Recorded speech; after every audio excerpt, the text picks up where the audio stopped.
ನಮಸ್ಕಾರ ಸ್ನೇಹಿತರೆ, ನನ್ನ ಚಾನಲ್ಗೆ ನಿಮ್ಮೆಲ್ಲರಿಗೂ ಪ್ರೀತಿಯ ಸ್ವಾಗತ. ನಾನು ಮಮತಾ. ನನ್ನ ಸಾಕಷ್ಟು ವಿಡಿಯೋಗಳನ್ನು ನೋಡ್ತಾ ಇರ್ತೀರಾ. ತುಂಬ ಜನ ಮುದ್ರೆಗಳ ಬಗ್ಗೆ ವಿಡಿಯೋಗಳನ್ನು ಶೇರ್ ಮಾಡಿದ್ದೀನಲ್ಲ, ಅದ್ರ ಬಗ್ಗೆ ತುಂಬ ಹೇಳ್ತಿರ್ತೀರಾ, ತುಂಬ ಹೆಲ್ಪ್ ಆಯಿತು ಅಂತ ಹೇಳ್ತೀರಾ. ಇವತ್ತಿನ ವಿಡಿಯೋದಲ್ಲಿ ಕೂಡ ಒಂದು ಪ್ರಾಣ ವ್ಯಾನ ಮುದ್ರೆಯನ್ನು ತಿಳಿಸ್ಕೊಡ್ತೀನಿ. ವ್ಯಾನ ಮುದ್ರೆ ಬೇರೆ, ಪ್ರಾಣ ಮುದ್ರೆ ಬೇರೆ. ಇದೆರಡನ್ನೂ ಹುಟ್ಟಾಗಿ ಮಾಡಿದ್ರೆ ಏನೆಲ್ಲ ಪ್ರಯೋಜನ ಸಿಗುತ್ತೆ. ವ್ಯಾನ ಮುದ್ರೆ ಮಾಡೋದ್ರಿಂದ ಹೈ ಬಿ ಪಿ ಇರಲಿ, ಲೋ ಬಿ ಪಿ ಇರಲಿ ನಿಯಂತ್ರಣಕ್ಕೆ ಬರುತ್ತೆ. ಪ್ರಾಣ ಮುದ್ರೆಯನ್ನು ಮಾಡೋದ್ರಿಂದ ಸಾಕಷ್ಟು ಪ್ರಯೋಜನಗಳಿದೆ ಅಂತಲೇ ಹೇಳ್ಬೋದು. ದೇಹಕ್ಕೆ ಶಕ್ತಿ, ಚೈತನ್ಯ ಸಿಗುತ್ತೆ. ಜೊತೆಗೆ ನಮ್ಮ ಸೌಂದರ್ಯಕ್ಕೆ, ಅಂದರೆ ನಮ್ಮ ಕೂದಲು ಮತ್ತು ನಮ್ಮ ಚರ್ಮ ಎಲ್ಲದಕ್ಕೂ ತುಂಬಾ ಒಳ್ಳೆಯದು. ಪ್ರಾಣ ವ್ಯಾನ ಮುದ್ರೆಯನ್ನು ಮಾಡೋದ್ರಿಂದ ನಮ್ಮ ದೇಹದಲ್ಲಿ ರಕ್ತ ಪರಿಚಲನೆ ಚೆನ್ನಾಗಾಗುತ್ತೆ, ರಕ್ತದೊತ್ತಡ ನಿಯಂತ್ರಣಕ್ಕೆ ಬರುತ್ತೆ, ದೇಹದಲ್ಲಿ ಶಕ್ತಿ ಚೈತನ್ಯ ಹೆಚ್ಚಾಗುತ್ತೆ, ಮಾನಸಿಕ ಸ್ಥಿರತೆ ಹೆಚ್ಚಾಗುತ್ತೆ.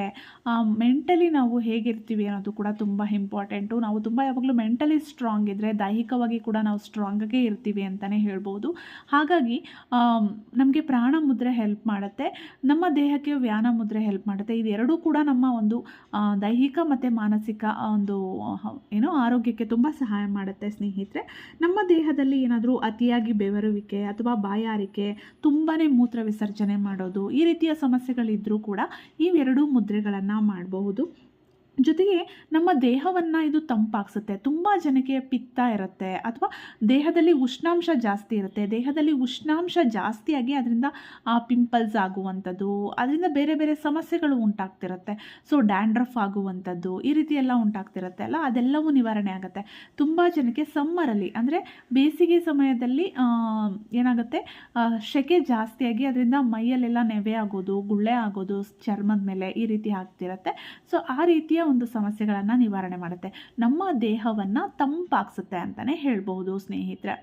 ಹಾಗಾಗಿ ಪ್ರಾಣ ವ್ಯಾನ ಮುದ್ರೆಯನ್ನು ಯಾರು ದೇಹದ ಒಂದು ಹೀಟಿಂದ, ಉಷ್ಣಾಂಶದಿಂದ ಏನಾದರೂ ತೊಂದರೆಯನ್ನು ಅನುಭವಿಸ್ತಿದ್ರೆ, ಅದನ್ನು ಕಡಿಮೆ ಮಾಡಿಕೊಳ್ಬೇಕು ಅಂತ ಇದ್ದರೆ ಅಂಥವರು ಈ ಮುದ್ರೆಯನ್ನು ಪ್ರಾಕ್ಟೀಸ್ ಮಾಡಬಹುದು. ಜೊತೆಗೆ ಬಿ ಪಿ ಇರೋರು ಕೂಡ ಇದನ್ನು ಪ್ರಾಕ್ಟೀಸ್ ಮಾಡಿ ನಮ್ಮ ಒಂದು ಬಿ ಪಿಯನ್ನು ನಿಯಂತ್ರಣದಲ್ಲಿ ಇಟ್ಕೊಳ್ಳೋದಕ್ಕೆ ಇದು ತುಂಬ ಸಹಾಯ ಮಾಡುತ್ತೆ. ಹೇಗೆ ಮಾಡೋದು ಅಂದರೆ, ಮೊದಲು ಎರಡು ಕೈಗಳನ್ನು, ಎರಡು ಹಸ್ತಗಳನ್ನು ಈ ರೀತಿ ರಬ್ ಮಾಡ್ಕೊಳ್ಳಿ.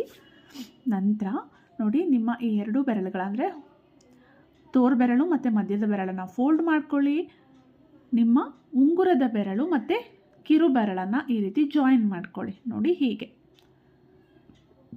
ಇದು ಪ್ರಾಣವ್ಯಾನ ಮುದ್ರೆ.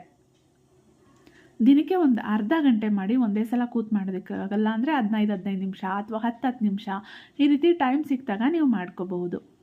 ನೋಡಿ ಹೀಗೆ ಮಾಡೋದ್ರಿಂದ ತುಂಬಾ ಒಳ್ಳೆಯದು. ತುಂಬ ಜನ ಬಿ ಪಿ ಸಮಸ್ಯೆಗೆ ಮುದ್ರೆ ಹಾಕಿ ಅಂತ ಹೇಳ್ತಿರ್ತಾರೆ. ಅಂಥವ್ರಿಗೆ ಆಲ್ರೆಡಿ ಬರೀ ವ್ಯಾನ ಮುದ್ರೆಯನ್ನು ಕೂಡ ತಿಳಿಸಿದ್ದೀನಿ. ಇದು ಪ್ರಾಣ ವ್ಯಾನ ಮುದ್ರೆ, ಇದನ್ನು ಕೂಡ ಮಾಡಬಹುದು. ಇದರಿಂದ ನಿಮ್ಗೆ ಇನ್ನೂ ದೇಹಕ್ಕೆ ಎನರ್ಜಿ ಸಿಗುತ್ತೆ, ದೇಹಕ್ಕೆ ಚೈತನ್ಯ ಸಿಗುತ್ತೆ, ಸೋಮಾರಿತನ ನಿವಾರಣೆ ಆಗುತ್ತೆ. ಈ ರೀತಿ ಆರಾಮಾಗಿ ನಿಮ್ಮ ತೊಡೆಗಳ ಮೇಲೆ ಅಥವಾ ನಿಮ್ಮ ಪಿಲ್ಲೋ ಮೇಲೆ ಇಟ್ಕೊಂಡು, ಅಥವಾ ಟ್ರಾವೆಲ್ ಮಾಡಬೇಕಾದ್ರೆ, ಟಿ ವಿ ನೋಡಬೇಕಾದ್ರೆ, ಯಾವಾಗ ಬೇಕಿದ್ರೂ ನೀವು ಇದನ್ನು ಪ್ರಾಕ್ಟೀಸ್ ಮಾಡಿ. ಬೆಳಗ್ಗೆ ಎದ್ದಿದ ತಕ್ಷಣ ಕೂತ್ಕೊಂಡು ಪ್ರಾಕ್ಟೀಸ್ ಮಾಡಿದ್ರೆ ತುಂಬಾ ಒಳ್ಳೆಯದು. ಊಟ ಮಾಡಿದ ತಕ್ಷಣ ಯಾವುದೇ ಮುದ್ರೆಯನ್ನು ಪ್ರಾಕ್ಟೀಸ್ ಮಾಡೋದಕ್ಕೆ ಹೋಗಬೇಡಿ. ಊಟ ಆಗಿ 1 ಅವರ್, 1.5 ಅವರ್, 2 ಅವರ್ಸ್ ಈ ಥರ ಆದಮೇಲೆ ಪ್ರಾಕ್ಟೀಸ್ ಮಾಡಿ. ಸ್ನೇಹಿತರೆ, ವಿಡಿಯೋ ಇಷ್ಟ ಆಯಿತು ಅಂದ್ಕೊಂಡಿದ್ದೀನಿ. ವಿಡಿಯೋ ಇಷ್ಟ ಆಗಿದ್ದರೆ ವಿಡಿಯೋವನ್ನು ಲೈಕ್ ಮಾಡಿ, ಶೇರ್ ಮಾಡಿ, ಅನಿಸಿಕೆ ಅಭಿಪ್ರಾಯಗಳನ್ನು ದಯವಿಟ್ಟು ಕಮೆಂಟ್ ಬಾಕ್ಸಲ್ಲಿ ಕಮೆಂಟ್ ಮಾಡಿ ತಿಳಿಸಿ. ಮತ್ತೆ ಭೇಟಿಯಾಗೋಣ. Thank you.